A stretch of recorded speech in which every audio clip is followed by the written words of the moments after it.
किस तरीके से बाबा 1918 के बाद बाबा ने जब महासमाधि ले ली उसके बाद भी कई सारे भक्तों को ऐसा एहसास आज तक 2026 तक होता आया है कि बाबा उनकी समस्याओं में किसी ना किसी रूप में उनको सहायता करते हैं, चाहे वो सपने के माध्यम से हो या किसी को भेजने के माध्यम से हो।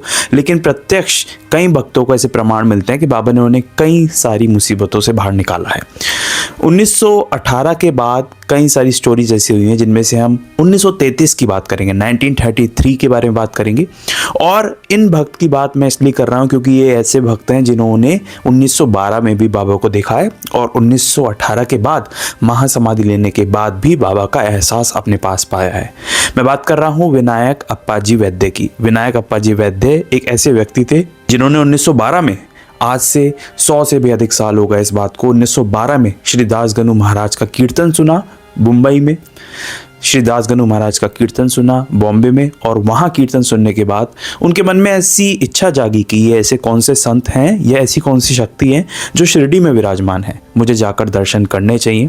ये सोचकर 1912 में पहली बार विनायक अप्पाजी वैद्य जाकर बाबा के दर्शन करते हैं। और 1912 एक ऐसा साल था जब से उनका जुड़ाव बाबा से ऐसा हुआ कि वो जन्मों जन्मों तक, उनकी पीढ़ियों तक बढ़ता गया।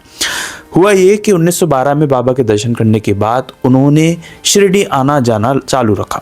और बाबा की समाधि के बाद तो बाबा की समाधि के दर्शन करने भी वो अक्सर जाया करते थे। 1933 की एक कहानी है। जून का महीना था, गर्मियाँ थी और एक गुरुवार था। गुरुवार वाले दिन उनकी वाइफ जो होती हैं वो घर पर होती हैं, उनके गेट पर, दरवाजे पर दस्तक होती है।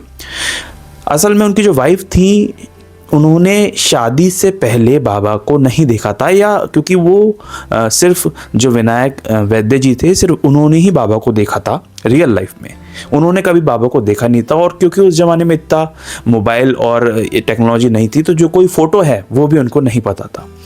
उनके घर पे जो दस्तक हुई तो उन लेडी ने जाकर जब गेट खोला तो वहाँ पर एक साधु खड़े हुए थे और उन साधु ने पटका मांगा। पटका यानी कि जो सर पे बांधने का एक कपड़ा होता है, तो वो मांगा उन्होंने। उसके बाद क्योंकि उनके पास वो नहीं था, वो लेडी ढूंढने लग गई लेकिन उन्हें कुछ भी नहीं मिला, तो उन्होंने दाल और चावल जो है उन साधु को दे दिया और उनको प्रणाम करके उनसे आशीर्वाद ले लिया। जब वो साधु वहाँ से चले गए तो उन्होंने अपने हस्बैंड विनायक अप्पाजी जो वैद्य थे उनको ये बात बताई।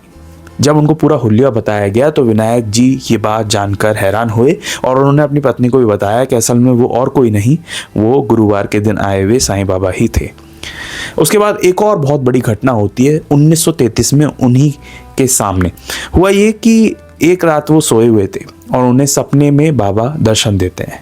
विनायक अप्पाजी वैद्य बहुत प्रसन्न हो जाते हैं और बाबा को प्रणाम करते हैं। बाबा उनसे 1 रुपये दक्षिणा मांगते हैं, वो उन्हें 1 रुपये दक्षिणा खुशी खुशी दे देते हैं। उस 1 रुपये को बाबा दोबारा विनायक जी को लौटाते हैं और उनसे कहते हैं कि अब तुमने मेरे को प्रसन्न किया है, तुम्हें जो मांगना है मांगो, जितना चाहिए तुम्हें उतना मांग लो। ऐसा कह के बाबा उन्हें निर्देश देते हैं और वो सपना वहीं ख़त्म हो जाता है।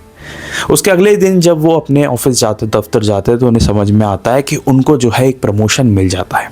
उनको ये समझ में आता है कि बाबा इसी तरफ हिंट कर रहे थे और ऑफिस में उनको पोस्ट में प्रमोशन मिल जाता है और कई सारी उन्नति उनके जीवन में उन्हें प्राप्त होती है।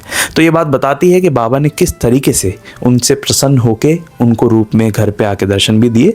और सिर्फ 1918 से पहले ही नहीं, 1918 के बाद भी कई सारे भक्तों के ऐसे एक्सपीरियंस हमें पढ़ने को मिलते हैं जिसमें कई सारे केसेस में तो बाबा ने स्वयं उन्हें दर्शन दिए और कई केसेस में किसी के माध्यम से बाबा वहाँ तक पहुँच गए।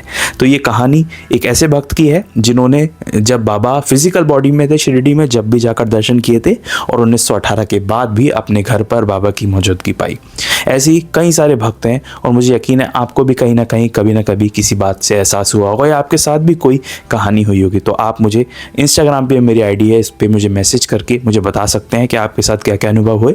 मैं पूरी कोशिश करूँगा मैं आपकी स्टोरी पढ़कर और उस पर रिप्लाई करने की। अगर आप बाबा से जुड़ना चाहते हैं, बाबा से जुड़ी हुई कहानियाँ जानना चाहते हैं या उन भक्तों से जुड़ी हुई कहानियाँ जानना चाहते हैं, और मैं ऐसा मानता हूँ हर कहानी आपको कुछ ना कुछ सिखा के जरूर जाती है, तो आप इस चैनल को भी सब्सक्राइब कर सकते हैं। मिलेंगे एक नेक्स्ट वीडियो में एक रियल हिस्ट्री, एक नई कहानी के साथ। तब तक के लिए ओम साई राम।